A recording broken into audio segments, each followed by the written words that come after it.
sesuai dengan usia anak kita ya, anak kita ada di fase yang mana. Ini ada sex education untuk anak usia 0-2 dan usia 2-5 tahun. Nah, ini bisa dibaca. Intinya sebenarnya anak di bawah 5 tahun ini tuh mereka harus tahu tentang jenis kelamin ada 2, laki-laki dan perempuan. Ini tuh benar-benar harus disonding dengan benar perbedaan laki-laki dan perempuan apa. Selain mereka punya organ vitalnya berbeda gitu ya, dari sisi penampilan berbeda gitu ya, karena dunia yang mereka lihat adalah gitu ya, banyak perempuan yang berdandan seperti cowok dan terbalik juga cowok yang ke perempuanan gitu ya. Jadi kayaknya feminim banget gitu ya. Jadi ini udah harus garis tegas aja sama kita. Kalau cowok begini, kalau cewek begini gitu ya. Itu udah harus malahan dari 2 tahun tuh gitu biasanya gitu ya, usia itu mereka udah bisa membedakannya. Terus bagian-bagian organ tubuh termasuk organ vitalnya dia, kasih yang tadi saya bilang namanya itu udah nggak usah nama samaran dan lain-lain, kasih nama yang benernya ya. Lalu bilang bahwa tubuh ini tuh harus dijaga dengan baik ya. Lalu boleh disonding bahwa yang namanya organ vital gitu ya, itu nggak boleh dipegang oleh sembarang orang. Ya, ini udah mulai boleh diedukasi dan tidak boleh diperlihatkan di depan umum. Jadi kita juga harus melatih anak-anak gitu ya, kalau tuker baju jangan di tempat umum, langsung dibuka aja gitu ya, telanjang bulat gitu ya. Aduh, kayaknya kadang-kadang saya sekalian tuh kalau di kolam renang sih gitu biasanya ya. Walaupun masih anak-anak ya, tapi kan kolam renang sebenarnya ada WC-nya gitu ya. Kadang-kadang mau praktisnya aja langsung buka di situ gitu ya. Padahal itu kan kita dalam tahap lagi mengedukasi. Yang namanya edukasi membiasakan dari kecil tuh enak banget. Jadi kalau anaknya dari kecil gitu ya, dia udah terbiasa, saya nggak mau tuker baju di depan umum gitu ya. Dia maunya cari kamar mandi atau mungkin di mobil lah tertutup, yang pasti di ruang tertutup. Itu akan lebih enak untuk dia akhirnya sampai besar tuh akan terbiasa menjaga gitu ya, menjaga tubuhnya yang memang nggak boleh dilihat oleh orang umum gitu ya.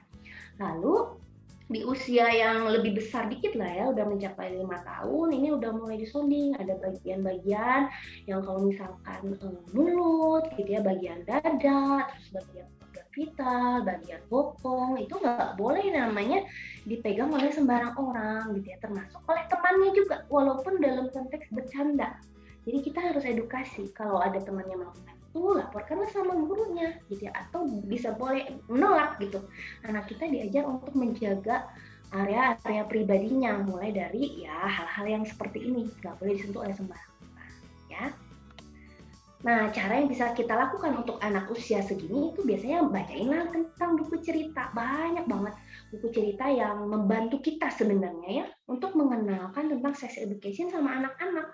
Gambarnya udah menarik, bahkan di YouTube juga udah banyak kok gitu ya video-video yang sebenarnya mengenalkan tentang ini dan cara mereka menjaga.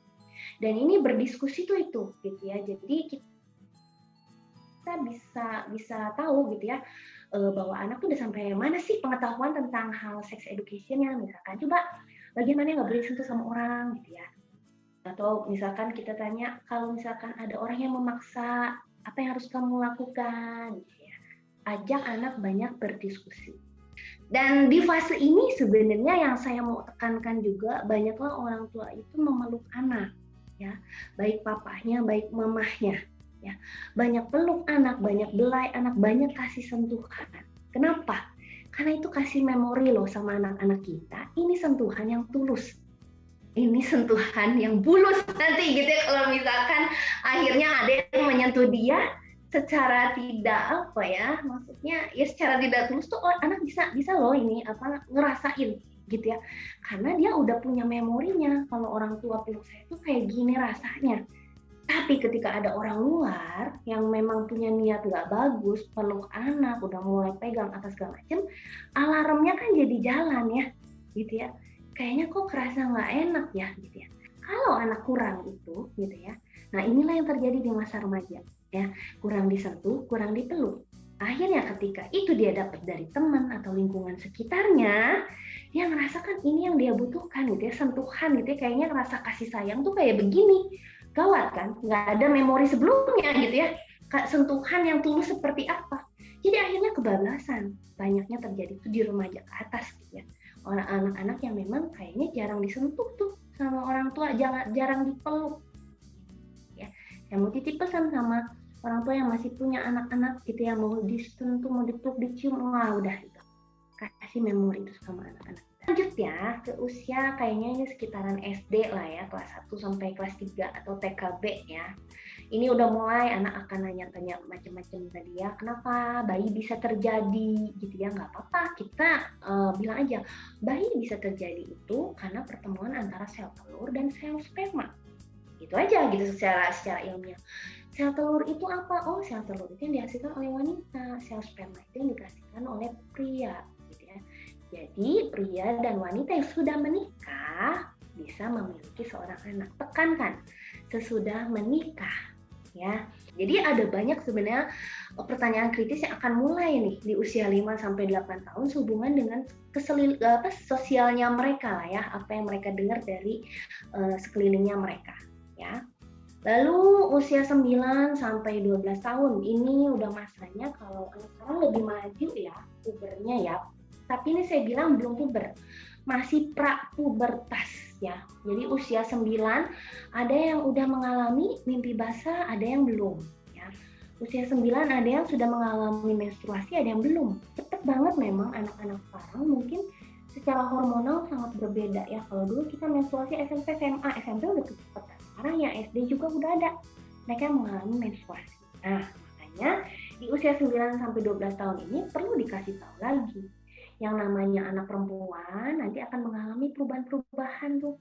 Ada perubahan fisik gitu ya, payudaranya besar misalkan. Terus akan ada fase menstruasi, yang pria juga mengalami mimpi basah, ada jakun, mulai diperkenalkan perubahan dan biasanya memperkenalkan itu adalah yang orang tua yang berjenis kelaminnya sama. Kalau perempuan yang mamahnya, kalau laki-laki ya papahnya. Nggak mungkin kebalik gitu ya, karena nggak pernah kita mengalami. Jadi kita ceritakan sama mereka pengalaman kita gitu ya. Dari pengalaman kita itu lebih bagus sih sebenarnya, karena anak-anak tuh senang banget dengar cerita pengalaman orang tua. Itu mulainya gitu ya, kalau kita kagok mau mulai dari mana, ceritakan aja dari pengalaman kita ya. Dan di sini juga udah bilang bahwa kalau misalkan seorang wanita sudah menstruasi harus jaga baik-baik karena ada kemungkinan untuk bisa nanti suatu saat tuh bisa hamil karena si organ-organnya ini udah mulai matang, makanya harus dijaga baik-baik organ tubuhnya segala macam gitu ya. Ini kita udah mulai persiapkan di sini ya. Nah ini udah mulai remaja, udah puber nih ceritanya ya. Memang udah beda banget anak usia 13 gitu ya dan usia SD, SMP mulai tertutup, mulai lebih senang sama temennya gitu ya. Mulai kayaknya diskusi tadinya cerewet jadi agak pendiam. Itu memang masanya mereka. Tapi kita sudah memastikan bahwa sebelum usia 13 ini kan kita udah banyak tuh masih knowledge sama mereka. Ya. Bahkan kalau sebelum usia 13 ini udah dibiasakan orang tua sama anak ngobrol gitu dengan enak, dengan nyaman. Ini sebenarnya dibilang tertutup juga enggak, anak akan pasti lari lagi sama orang tuanya untuk berdiskusi karena dia ngerasa tempat paling aman, nyaman untuk berdiskusi orang tuanya. Makanya sebelum usia ini kita harus menciptakan dulu komunikasi itu ya sebelum masuk fase ini ya. Jadi di fase ini orang tua udah bisa tuh jadi sahabat pendengar yang baik, curhatnya anak gitu ya. Ada banyak anak yang lebih pengen curhat sama temen karena nggak nyaman sama orang tua. Ini saya ketemu sama banyak remaja begini kasusnya. Kalau begitu ya akhirnya kita harus belajar ya bahwa yang namanya komunikasi nggak bisa langsung, harus dibangun sebenarnya dari sebelum masa usia remaja ya. Jadi ini mungkin sekedar informasi sekelumit lah ya sedikit untuk membuat orang tua menjadi aware. Lebih baik dari awal kita sudah memagari anak-anak kita dengan informasi tentang seks itu yang benar, yang tepat. Dan mereka harus tanyakan sesuatu yang nggak jelas, yang berhubungan dengan seks, harus balik lagi tanya sama orang tuanya. Mereka harus menganggap dan merasa orang tua adalah tempat paling nyaman untuk mereka nanya, untuk mereka berkomunikasi. Tubuhku adalah milikku.